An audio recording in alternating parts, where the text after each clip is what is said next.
Doreen Granpeesheh is a clinical psychologist and founder of the Center for Autism and Related Disorders, known as CARD. Founded in 1990, CARD focuses on applied behavior analysis, a therapy that claims to increase helpful behaviors in children with autism.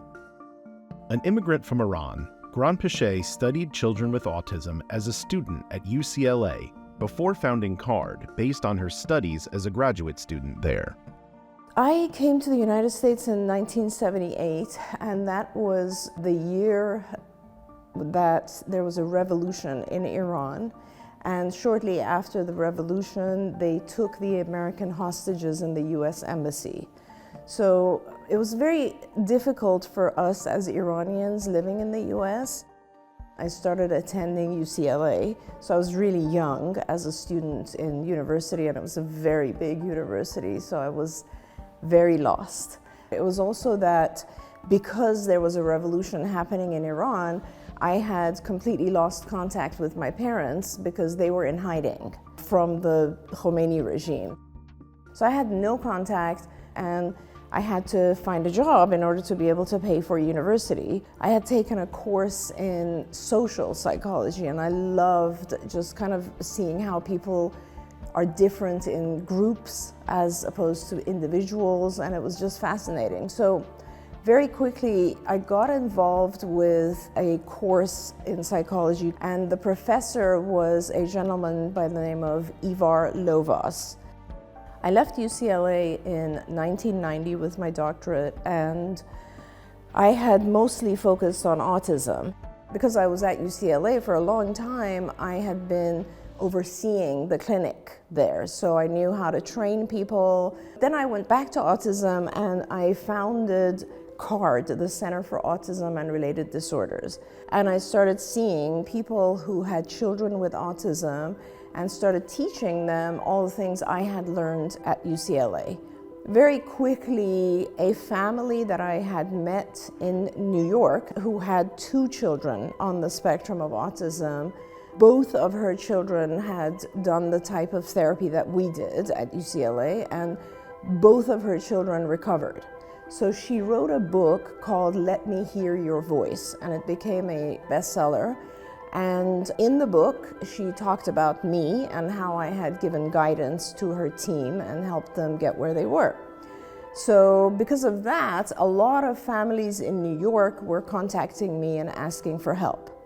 So I decided I have to send someone out to New York and open a clinic in New York. So New York was actually my second clinic, my first one being in Los Angeles. And it was a little difficult because I was the only supervisor, and I had therapists in both places, but eventually I trained someone to be a supervisor in New York as well. Around 1994, Granpeesheh met a family in San Jose that was looking for help for their autistic daughter. While helping the child, the father asked Granpeesheh to open a CARD site in San Jose. But Granpeesheh said she would only open one if he could find a group of families that needed help. Through an early online chat room, the man found plenty of families with autistic children that were seeking help through this therapy. So my third site was San Jose, and he then went on this larger group online and wrote, "Oh, Doreen will open a clinic in your location if you have 25 or so children." And so that was all the marketing that I did for the next 10 years or so.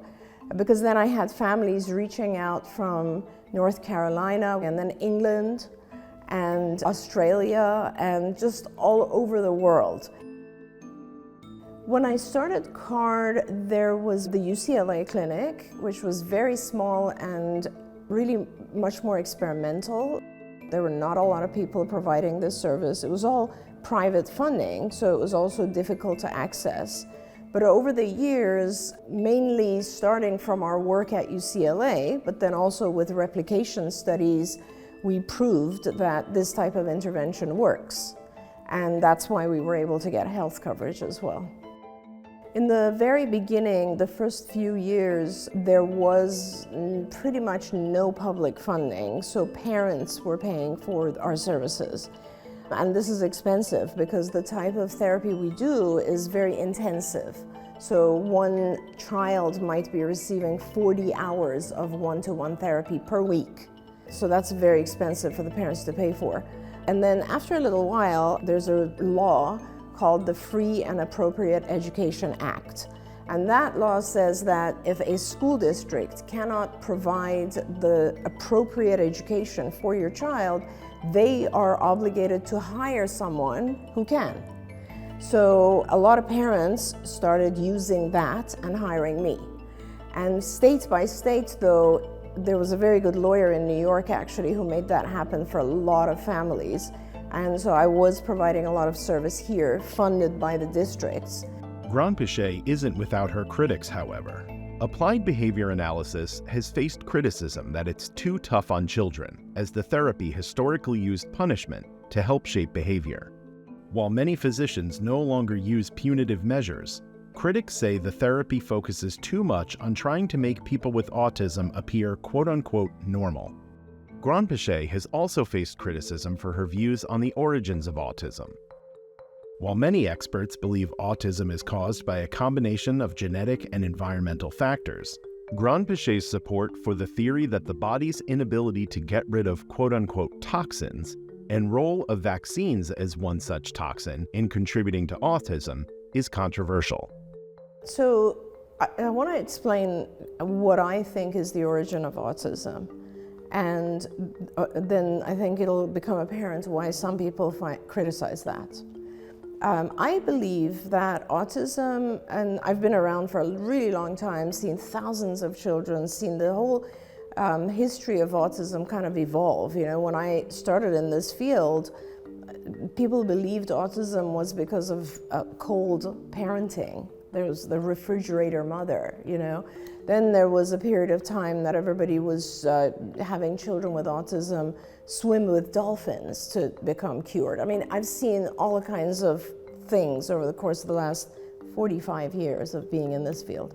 Autism is a genetic predisposition that is triggered by something environmental. And the question is, what are those two components? What is the genetic part and what is the environmental part? I believe the genetic part has a lot to do with slow redox, so not being able to detoxify fast enough. And then I believe that the environmental part has to do with toxins. So that's kind of my belief, and I know that there's a lot of controversy around vaccines, and I don't think vaccines are alone responsible for this by any means. Sometimes people think that I'm anti-vaccines. I'm not at all, in any way. In fact, I think one of the best things we ever did in humanity is the development of vaccines. But I think that what happens with children with autism is that we overload them, and at some point, depending on how much and what age the child was exposed to toxicity, they can't detox anymore. In time, CARD grew to more than 200 sites and became harder to manage. At the same time, private equity firms were getting involved in the applied behavior analysis space, leading Granpeesheh to consider offers for CARD to help continue its growth.